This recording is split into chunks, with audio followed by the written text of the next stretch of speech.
Bismillahirrahmanirrahim. Assalamualaikum warahmatullahi wabarakatuh. Buya, saya mau nanya, kenapa ada zikir yang setelah sholat yang la ilaha illallah wahdahu la syarikalah dan seterusnya itu, kenapa kok harus duduknya kita itu tidak boleh berubah? Maksudnya tahiyatul akhir tetap di situ, dan kenapa harus 10 kali? Dan kenapa harus sebaiknya sholat maghrib dan setelah sholat subuh? Itu Buya, makasih. Assalamualaikum warahmatullahi wabarakatuh. Kemudian masalah anak yatim, la yutma ba'dal bulughi, tidak ada anak yatim setelah mereka usia balik. Hah? Oh ya, zikir. Nah begini, makanya zikir itu adalah ada bimbingannya dari Nabi SAW. Zikir setelah sholat, dari istighfar, baca tasbih 33 kali, baca takbir 33 kali, baca ayat kursi, baca doa Allahumma inni ala dzikrik wa syukri wa husni ibadatik, Allahumma antas salam wa minkas salam wa ilaika ya'udus salam hayna rabbana bisalam. Itu adalah pendidikan dari Nabi SAW. Dan namanya ibadah, namanya harus ta'abbudi. Namanya ibadah hendaknya kita ngikut. Pertama hendaknya dalam ibadah ngikuti petunjuk dari Nabi SAW. Biarpun Anda jago yasinan, jangan langsung assalamualaikum yasin wal Quran. Biarpun yasin bagus ayat Al-Quran. Karena Anda imam solawatan langsung assalamualaikum Allahumma sholli ala sayyidina Muhammad, Allahumma sholli ala sayyidina Muhammad. Solawatan bagus, tapi ada aturannya sendiri. Apakah dosa bersolawat setelah sholat? Ya enggak. Tapi Nabi mengajarkan zikir, baca tasbih dan sebagainya. Jangan beribadah dengan hawa nafsu. Dan juga bukan syahadat sebagai langsung asyhadu alla ilaha illallah.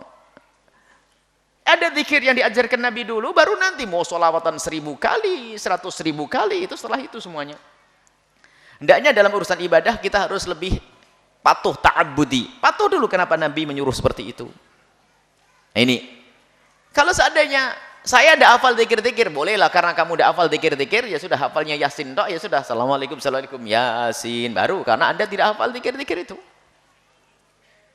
Dan tidak boleh akal-akalan misalnya, sholawat paling bagusnya zikir, paling bagusnya sholawat, harus sholawat. Yang satu lagi mengatakan syahadat, orang masuk Islam dengan syahadat, jadi palingnya kalimat syahadat. Nah, enggak. Bukan dengan hawa nafsu. Nanti waktu rukuk subhana rabbiyal azimi diganti dengan yasin wal Qur'anil hakim.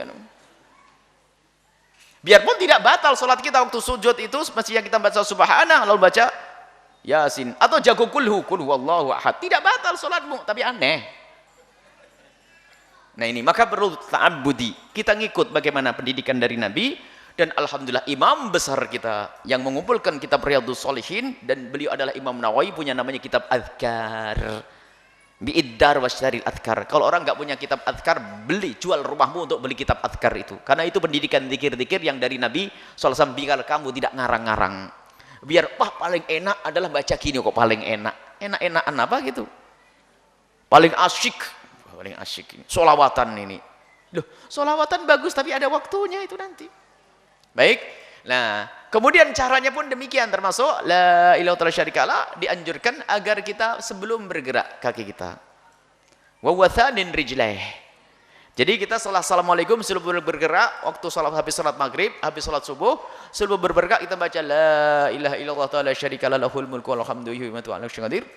Seperti kita memerdekakan 70 budak daripada keturunan Bani Ismail dan sebagainya. Ini kemuliaan yang luar biasa. Dia akan menjadikan dihapus 70 kesalahan, diangkat 70 derajat kebaikan dan seterusnya. Ini adalah masalah cara. Adapun cara kenapa seperti itu? Tentu para ulama menyebutkan hikmah. Artinya apa? Diterjemahkan sebelum engkau sibuk dengan urusan-urusan dunia.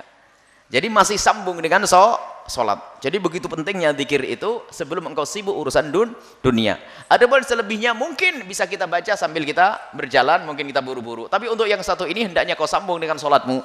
Sehingga sebagian ulama mengatakan sebelum engkau berurusan dengan dunia. Jadi ta'anin rijlai ini adalah sebagai isyarat. Sebelum kamu berbicara tentang harga beras berapa, sebelum bicara ini menunjukkan rapatnya antara zikir dengan sholat. Dan ini juga hujjah bagi orang yang mengatakan bahasanya sebelum zikir setelah sholat kesepakatan, nggak ada yang mengingkari. Yang mengingkari zikir ba'da sholat orang sakit, nggak ada khilaf zikir setelah sholat. Adapun masalah mengeraskan dan mengecilkan suara dalam zikir setelah sholat adalah masalah suka-suka, dan para sahabat Nabi semuanya mengeraskan suara.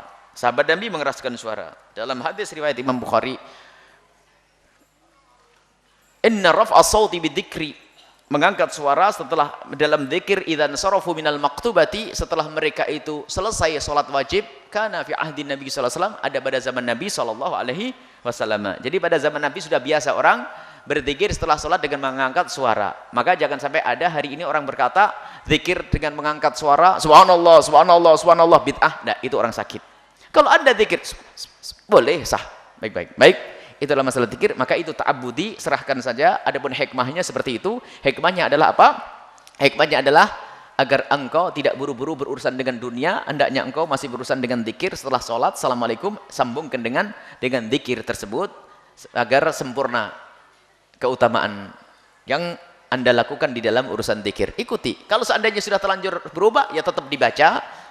Yang penting belum sambung, belum berpisah, belum banyak kesibukan urusan dunia. Artinya zikir itu kita dahulukan dari yang lainnya.